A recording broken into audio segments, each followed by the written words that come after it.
Student, आज की आपकी वर्कशीट आई है, वर्कशीट नंबर 24। ये 21 दिसंबर की आपकी वर्कशीट है क्लास 8 के लिए। तो फटाफट आप अपनी नोटबुक निकाल लो, क्योंकि हम इसमें डायरेक्ट करने वाले हैं आपका आज का इसमें सॉल्यूशन। तो इसमें जो आपका चैप्टर चल रहा है, चैप्टर नंबर 7 है, सामाजिक राजनीतिक जीवन, पार्ट 7, हशियाकरण की समझ 1। वर्कशीट 24, यहाँ पे अपना नाम लिखोगे, यहाँ पे अपने जो कक्षा अध्यापक या अध्यापिका है उनका नाम लिखोगे। तो इसमें जो आपका चैप्टर चल रहा है हशियाकरण। हशियाकरण जब कोई व्यक्ति, समूह या समुदाय के लोग समाज के अन्य लोगों से कमतर, अपने आप को कमतर समझते हैं और समाज से बेदखली एहसास महसूस करते हैं, तब ऐसी अवस्था हशियाकरण की अवस्था हो सकती है।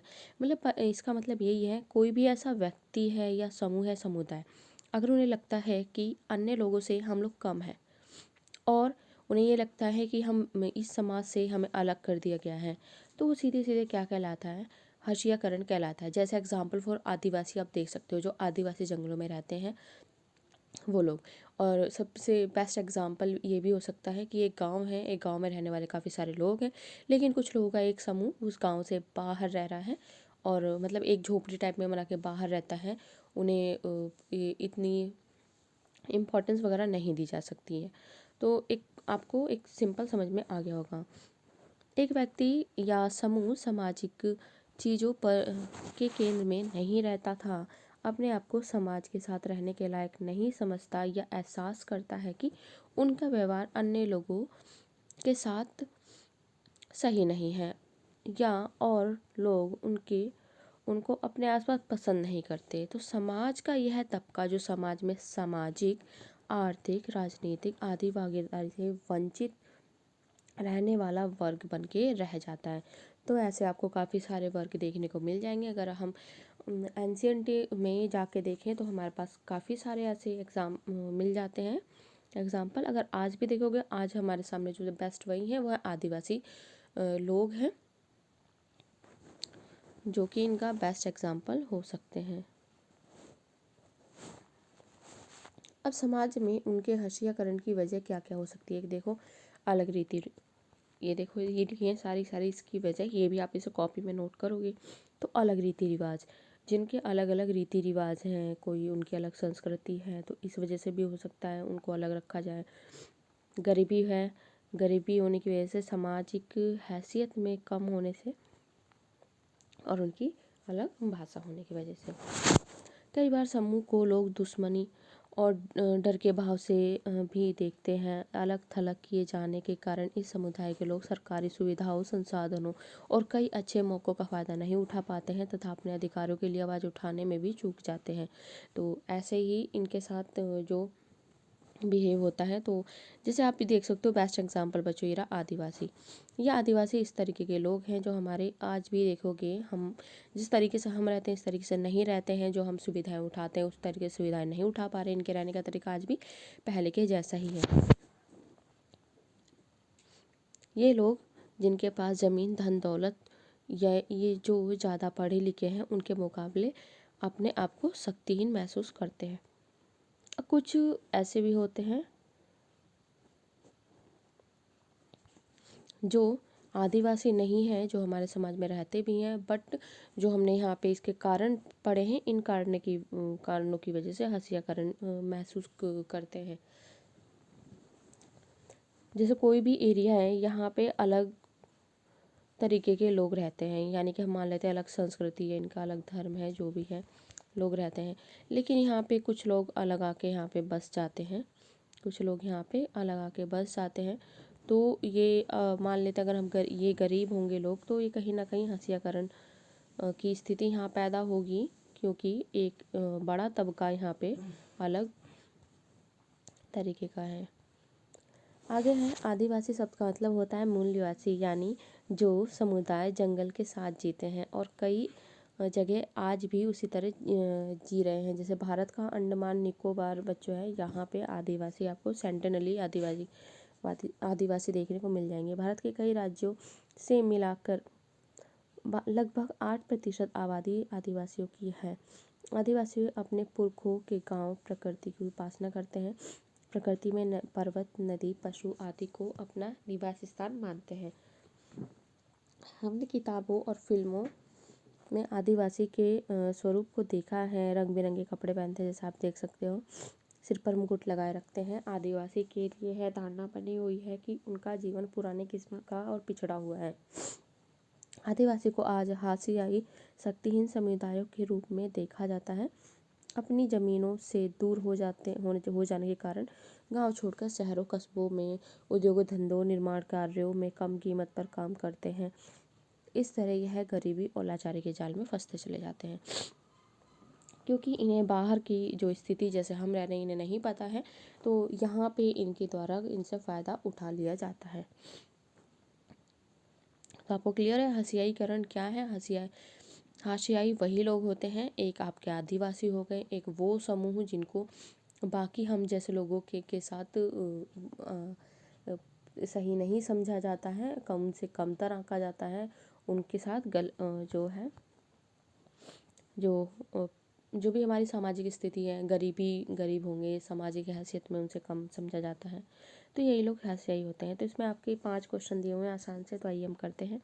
पहला क्वेश्चन है हाशियाईकरण किसे कहते हैं? हाशियाई लोग समाज से अलग अलग क्यों रहते हैं? आदिवासी कौन होते हैं? आदिवासी ने शहरों में रहना क्यों शुरू किया? और आपके विचार में हाशियाई लोग समाज में कैसे समावेशित किया जा सकता है? तो देखते हैं। सबसे पहले फर्स्ट क्वेश्चन है हाशियाई करण किसे कहते हैं? तो फर्स्ट क्वेश्चन है हाशियाईकरण जब कोई व्यक्ति या समूह खुद को समाज से अलग थलग महसूस करता है या कमतर महसूस करता है, उसे हाशियाईकरण कहते हैं। अगर बच्चे आप मेरे चैनल पे नए हैं तो जो प्लीज़ चैनल को सब्सक्राइब कर लो, वीडियो को शेयर भी कर देना, लाइक भी कर देना और कमेंट करके जरूर बताना आपको हमारी वर्कशीट कैसी लगती है। अगला आपका क्वेश्चन है हाशियाई लोग समाज से अलग थलग क्यों रहते हैं? तो आइए देखते हैं।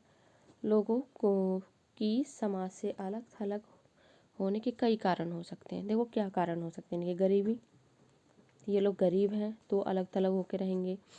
और अलग भाषा, अगर इनकी अलग भाषा है, हम नहीं समझ पा रहे हैं, उनकी लैंग्वेज अलग है। जैसे आदिवासियों की लैंग्वेज भाषा काफ़ी अलग होती है, नहीं समझ पाते हम लोग। अलग अलग रीति रिवाज, उनके रीति रिवाज है इस बेस पे। और सामाजिक हैसियत,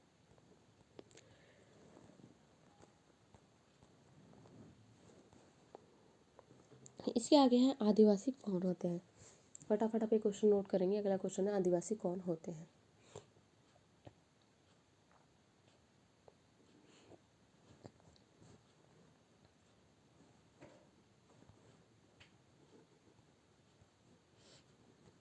अब तक हमने 2 क्वेश्चन किए हैं। अगला क्वेश्चन है आदिवासी कौन होते हैं। जो समुदाय वनों में रहते आए हैं और आज भी उसी तरह रह रहे हैं, उन्हें आदिवासी कहा जाता है। आदिवासी अर्थ का मतलब है, जो इस आदिवासी शब्द का अर्थ है वो है मूल निवासी, यानी कि जो जंगलों में रहते हैं, प्रकृति की पूजा करते हैं। ठीक है, आपका क्वेश्चन नंबर 3 होता है कंप्लीट। इसके बाद क्वेश्चन नंबर 4 है। बच्चों आपकी आज की इंग्लिश की वर्कशीट भी अपलोड है, तो आप जाके उसे ज़रूर देखेंगे। आदिवासी ने शहरों में रहना क्यों शुरू किया? आदिवासियों ने शहरों में रहना क्यों शुरू किया? ये क्वेश्चन आप खुद से भी पूछ के देखो, क्योंकि अब जंगलों को काटा जा रहा है, उनका जो रहने का स्थान है वो छीना जा रहा है, और कुछ आदिवासी रोजगार की तलाश में शहरों की तरफ रहना शुरू कर दिए हैं। ये देखो, वनों की कटाई तथा ज़मीन छीन जाने के कारण आदिवासी ने शहरों में रहना शुरू कर दिया है। जैसे हम लोग हैं बच्चों, पहले हम भी देखा होगा, आपने पढ़ा होगा हिस्ट्री में कि पहले आदिवासी यानी कि आदि मानव जो इंसान था जंगलों में रहता था। इसी प्रकार से आपका ये भी है